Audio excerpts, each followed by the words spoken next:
the facts tell us that the world population is growing. And by looking at that fact alone, we can get that there is a growing population of the youth. Out of the total world population, 1.8 billion are youth aged between 15 and 24. 226 reside in Africa. By 2030, the population will rise to by 42%. And the governments are now grappling with a lot of challenges in addressing the growing youth population. The youth need jobs, the youths need food, and the youth need opportunities. That is why in 2014, the UN General Assembly ratified the Sustainable Development Goals. I believe 4 of them directly target youth. The first being the Sustainable Development Goal number 1, which says that there should be no poverty. Sustainable Development Goal number 8, which aspires to have decent work and economic growth in all the nations. And Sustainable Development number 9, which states that there should be industry, innovation, and infrastructure in all the countries. And Sustainable Development number 17, that targets to have partnership for the achievement of the 17 Sustainable Development Goals. So, are the youth doing their part as the governments do their own jobs? So I believe the youths are doing their parts. And by the facts alone, in my country, Kenya, 50,000 graduates are churned out of public universities, and only half of them are able to commute into jobs and employment. So how does the government work to reverse this? The government needs to create opportunities, because I believe youths don't need the jobs.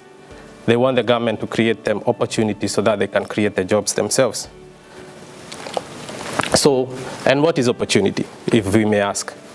Opportunity is well defined as an appropriate or favorable time or occasion. Secondly, opportunity can be described as a situation or condition that's favorable for the attainment of a goal. And once opportunity is created, everyone needs to be an opportunist. And an opportunist is a person who exploits circumstances to gain immediate advantage, rather than being guided by the laws of nature.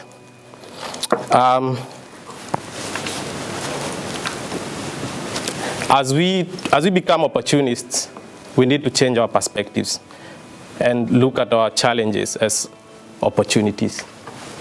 We all argue about the half full and half empty glass, and we should aspire to be optimists and look at the glasses being half full.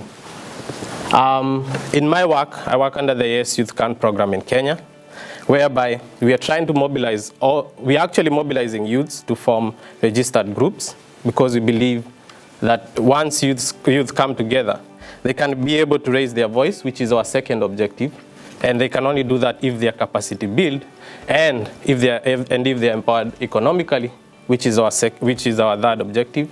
And finally, we specifically target young women, because we believe there's so much potential in the young women. And in my work, we've done our own research, and we've mapped the groups, and we've seen there are 4 opportunities that governments can go into, which we call the frontiers. The first one being agribusiness, because there is a growing demand for food, and there is an opportunity for youths to get into production, value chain, value addition, and marketing.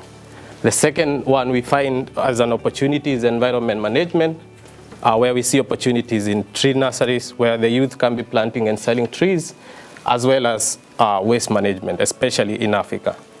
We also see the arts and culture as another opportunity, and social media, whereby we can have the apps and online platforms that can be developed by the youth. So going back to the half full and half empty glass, I'd like us to be the opportunists, because The opportunist says, while you guys were busy arguing about the glass of water, I came and drank it. Thanks a lot.